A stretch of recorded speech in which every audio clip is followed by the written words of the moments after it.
So ayan, magandang gabi po sa inyo lahat mga pre. So ngayon mga pre, magbibigay na naman po tayo ng opinyon, reaksyon dito po sa kay Oliver. At syempre sa kanyang pamilya mga pre, no? Lalo-lalo na po sa premiere po kanina ni Daddy Frankie. Talagang nandun po siya sa kanyang si Daddy Frankie nandun po sa kapatid ni Oliver at nakausap po mismo ni Daddy Frankie eye to eye. Okay? And then yung kapatid ay parang hindi po yata marunong masyado ng Tagalog. Pero sa Ilocano, ano po siya magsalita. Kaya pagpasensyahan niyo na po yun, hindi po masyadong ano sa Tagalog. Pero sa Ilocano is, ano po siya, kumbaga, paano yun? Magaling. Oo. Fluent mag-Ilocano.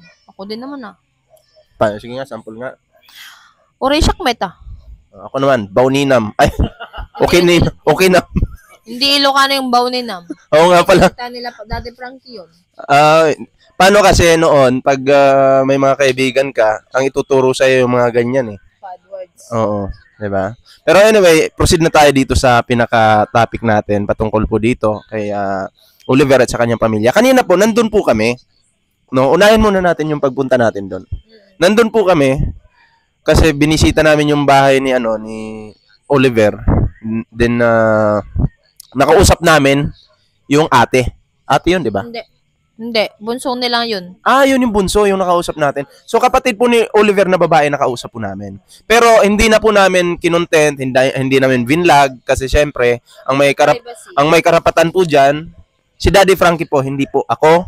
Okay, hindi po ako. Ako yung nagbibigay lamang po ng opinion, reaksyon. Okay? So, yun lang naman po yung akin dyan. So, si Daddy Frankie pa rin po yung may karapatan dyan na magbigay ng reaction or interview pala, no? Sa interview. Ako po, hindi po ako mag-i-interview, okay? Kasi ayaw ko pong manghimasok sa mga ganyan. Pero pagdating po sa mga commentary, tayo po yung magbibigay dyan ng opinion natin. Ano bang, kasi hindi ko maintindihan yung pinag-usapan nyo kanina eh. Ilocano kasi yun mga pre. So, ano ba yung napag-usapan nyo doon? Kinukumusta niya yung kapatid niya, kung ano daw kalagayan niya. Sabi ko, okay naman. Kasi gawa ng, naipagamot na nga siya. Napunta na nga doon sa pagamutan, ganun. Okay naman yun. Tapos nag-aalala lang daw sila kung kumusta yung kapatid na. Siyempre, concerned pa rin sila as a kapatid. Pero no bashing po tayo sa mga kapatid Kasi dapat nga magkaintindihan na lang tayo. Yung wag na nating alam ko yung Pilipinas mahilig sa issue, pero para kay Oliver po, ibigay na natin ito kay Oliver na dapat no bash po tayo. Okay? Pero sa akin, okay lang po man-bash kayo. Hindi po ako mabubuhay ng walang basher. Hindi, joke lang. So, alam mo kanina, may siya, yung kapatid niya. Yung kapatid ni Oliver, may sinabi sa amin. Naiyak nga kanina. Grabe yung iyak, di ba? Oo. Grabe yung iyak patungkol sa kapatid nila, no? Bago daw nila ikulong yun. Hindi naman daw ganun yun. Kasi, parang pinapagalitan siya, ganito, ganyan. Siguro, dahil siguro matigas yung ulo, ganyan. Tapos, nagpunta sa Manila. Pagdating... Hindi pa, baka pa yung nauna bago Manila Manila muna. Manila ba muna? Ilocano kasi yung usapan nila Ang maintindihan ko, siguro 20%. Pala. Ngayon, na-consult ata. Hindi, ano muna yung nauna? Alam ko dun, nauna muna yung baka. Oo. Parang pandaw. Parang may something na siya noon. Tapos, siguro, nung hinila-hila niya ata daw yung baka kasi nga masyadong may ilap. Ganon. Or, parang, ano yung tawag dun? Pag di niya mapaamo. Takot yung baka sa kanya. Mailap sa kanya yung baka. So, inila niya. Siguro naipit yung kamay niya. Opo. Yun yung kwento, naipit yung kamay niya. Kapatid niya sa amin kanina. Nung pagkahila daw niya, syempre mailap nga. Parang lumaban yung baka. Napok niya. Yung ano yung tawag doon sa Tagalog? Bolo. Yung pinanggaganon. Bolo? Tawag Tagalog? Oo, yung binabaon na ganun, naipokpok na daw sa ulo ng baka niya. Tapos, tapos, syempre nung napokpok daw niya, medyo tumama. Di na nakabangon yung baka niya. Dito po tinamahan sa ulo yung baka. Namatay po yung baka, okay?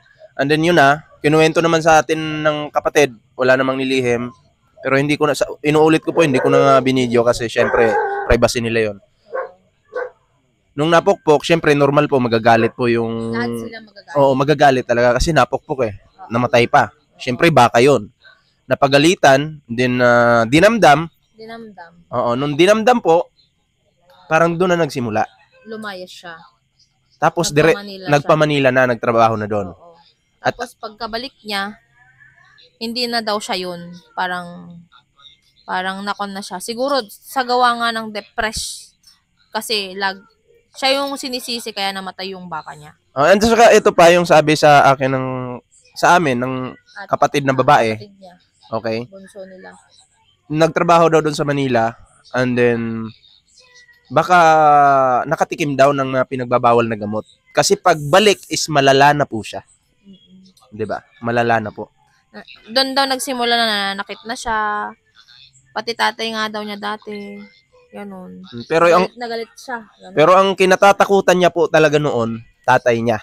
Ayon po kwento po ito ng kanyang ate. Kinakatatakutan noon. Pero nung galing na siya sa Manila, hindi na siya takot. Wala na siyang kinakatakutan kahit tatay niya na.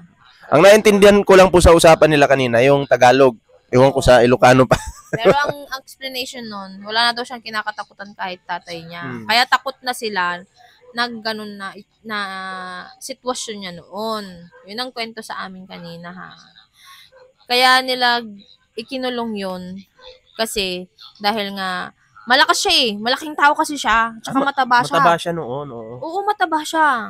Malaking tao siya. Mas matangkad siya sa dalawang kapatid niya, ay apat na kapatid niyang lalaki. Talagang medyo mataba siyang ganun. Siyempre sa laki ba naman ng katawan niya, kahit sino, parang hindi ka makakapalag pag ano yung tawag nun? Pag nahawakan nasaktan ka niya. nasaktan ka. Oo, pag pumalag siya, hindi ka na talaga makapalag pag nasaktan ka niya, parang ganon. Yung tatay niya dati, hindi naman siya mataba yung tatay niya. Pati yung nanay niya payatot din. So, ganun pa man, pinagtulungan nilang pagalitan yung kapatid nila. Ganun pa man po, wag na po tayong manisi na kasalanan niya ganyan. Oo, given naman 'yon na ang kanilang mga kapatid may kasalanan po talagang nagawa.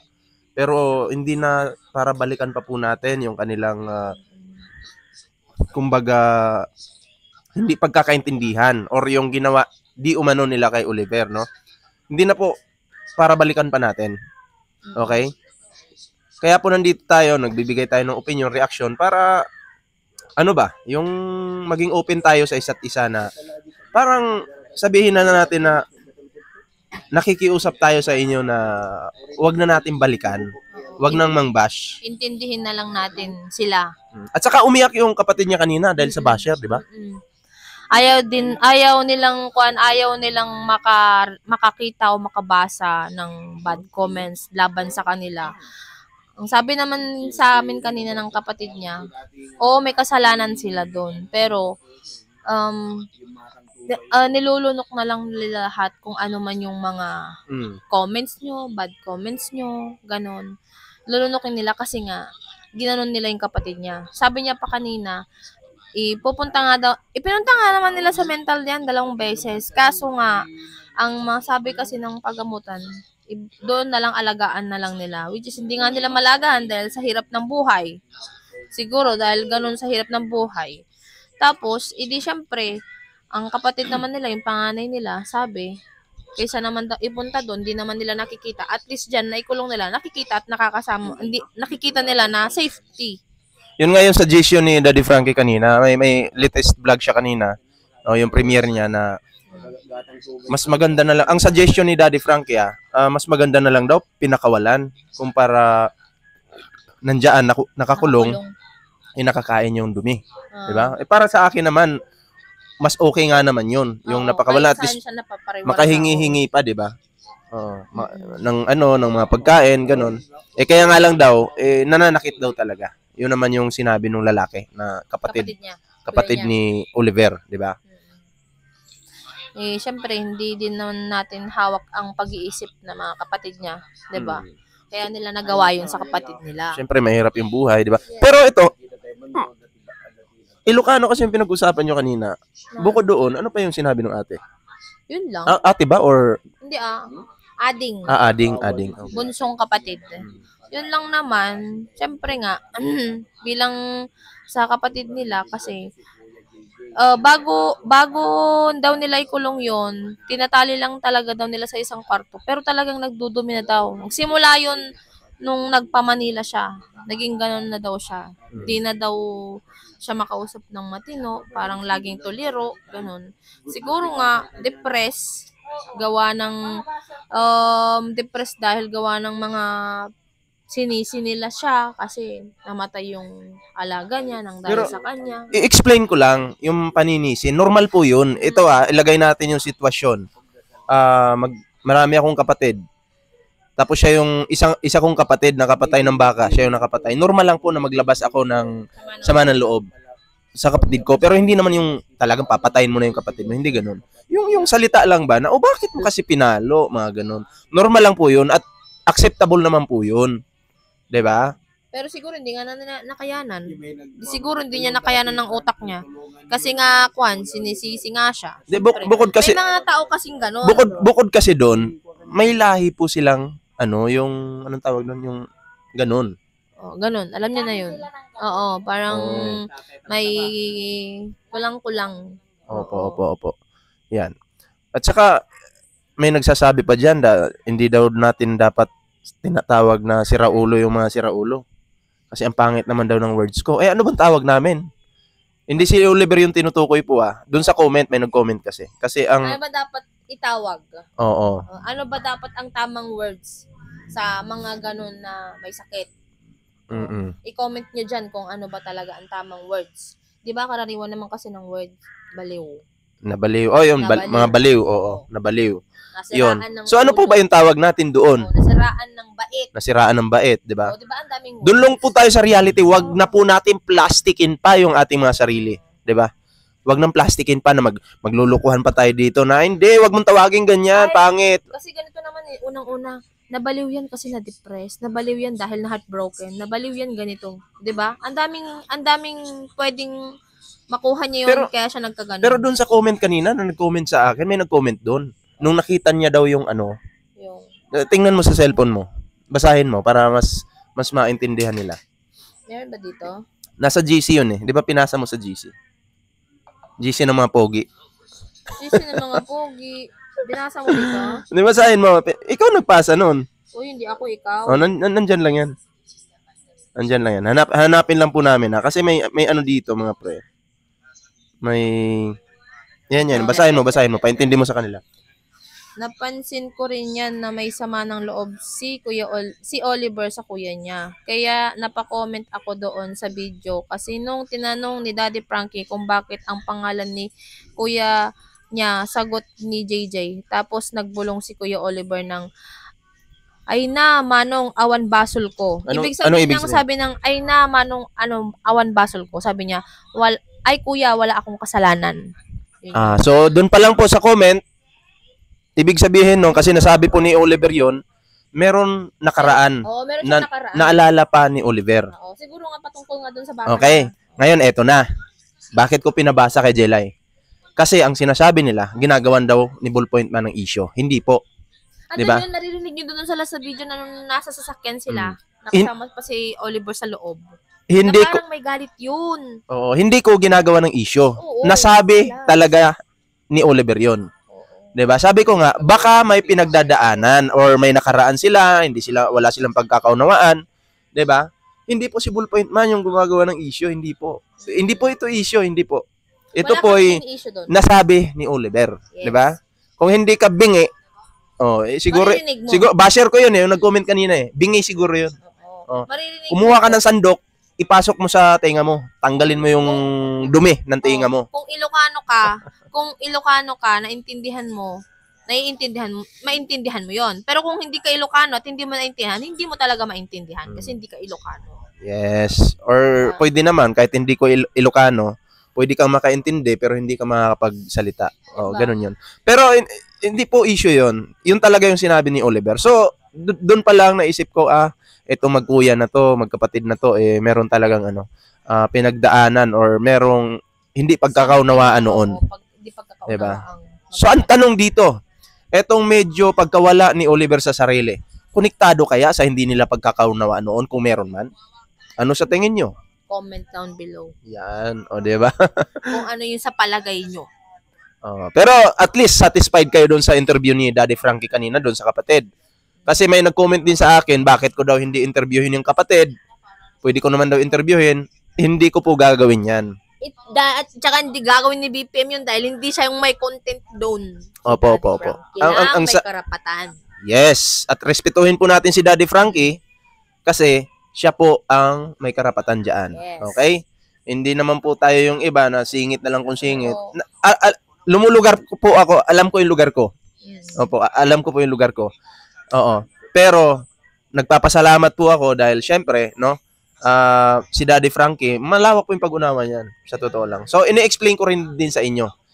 Okay? Na, ang gusto ko lang po dito sa, na, sila lang yung mag-interview. Ako react lang. Nagre-react lang tayo. Hindi tayo dapat nangihimasok kung ano yung content ni Daddy Frankie. Kung ano yung gusto niyang gawin sa video niya. Kami reaction lang. No? At wala po kaming ginagawang issue. Yes, kasi kami, ang gusto ko lang sana, respeto sa isa't isa. Pero pagdating po sa mga wakwak, okay, masingit ko lang mga wakwak, yung nang wakwak kay Dave, wala po akong respeto dyan, sa totoo lang. Pero dito po sa Team Daddy Frankie, tahimik po dito. Ang atin lang po ay magbigay ng opinion, reaksyon sa mga pagtulong ni Daddy Frankie. At saka wag natin sisisihin yung mga kapatid, ha? Kuwan lang natin, irespeto natin ang bawat isa, lalo na sa mga kapatid. Kasi hindi naman natin alam kung ano nga pinagdaanan nila. Yes. Wag na natin i-bash. Magkaisa na lang tayo, di ba? At least, ang maganda ron, natulungan na nila si Kuya Oliver. Ngayon, at naipapagamot na nila. Yun ang maganda. At ang magandang gawin natin, ipagdasal natin na tuloy-tuloy. Wag yung something na mga pangit pang na something na comment mo. Wag ganun. Oo. And then, sabi pa nga kanina, ulitin ko naman. Bakit tayo, kasi kasimbahan nyo daw bakit hindi naman daw tinulungan ng church? Alam nyo, yung church dito nila Jelay, limitado lang po yung tulong na may ibibigay. Kasi hindi naman po mayaman yung mga tao dito. Yes. Diba? Hindi po katulad ni Daddy Frankie, kompleto po ng sasakyan or di kaya may team siya, di ba? Yung team niya, walang pinipili. Hindi po nandidiri yan. Yan po ay talagang, ano po sila, more on pagtulong po talaga. Diba? Tsaka yung mga kareligion namin dito, hindi po lahat mayaman. Hindi po lahat may kaya. Yun, hindi po lahat may kaya.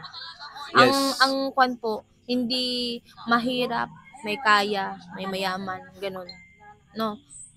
Pero ganun talaga sa mundo ng social media. May talaga, may negative, may positive, at pasalamatan po natin yung dalawang yan. Manegatibo man po o positibo, pasalamatan natin. Dalawa lang naman Tandaan nyo, yung battery hindi gagana yan kung puro positive ka lang. Yes. Kailangan may negative. Oo. Ang battery hindi gagana yan kung puro negative ka lang. Oh. Di ba? Magiging toxic yan. Kaya parang kaming minsan, negative ako. So, positive siya. Positive dapat siya, negative. Ganon. Accept na natin yan sa buhay natin na may negatibo at positibo talaga. Oh, at saka ito na lang. Payat, tsaka mataba. Oh. Grabe ka. Oh, di ba? Mataba naman yung puso ko sa pagmamahal sa'yo. Di ba yung tao, di ba may payat at saka mataba? Grabe ka naman. O, tsaka meron. Babae, lalaki. O, di ba? So, anyway, hindi na natin pahabain. Ayan, suportahan po natin ang Team Daddy Frankie, mga pre. Grabe. Grabe po yung mga yan. Yung grupong yan talagang oo, totoo. Sabi ni Inang yun maunawain si Daddy Frankie. Walang nakagawa sa mga charity vlogger. Nasan si Inang? Nandun. Ayun, ayan Ano naman yan? Issue ka na naman. Si Inang ay talagang sabi ni Inang matagal na siyang taga-suporta ni Daddy Frankie. Ayun. Simula pa lang nung sabi mo sa kwan pa lang kalingap sa kalingap pa lang naabangan na ni nanay ko. Lalo na si nanay ko talaga. Oh, yung nandun siya sa Kalingap nun. Oo. Kilala. Oh, di ba? O, kita nyo, kilala ni nanay ko. Talagang si nanay ko, simula nagka-cellphone yan, suportado ng mga charity vlogger.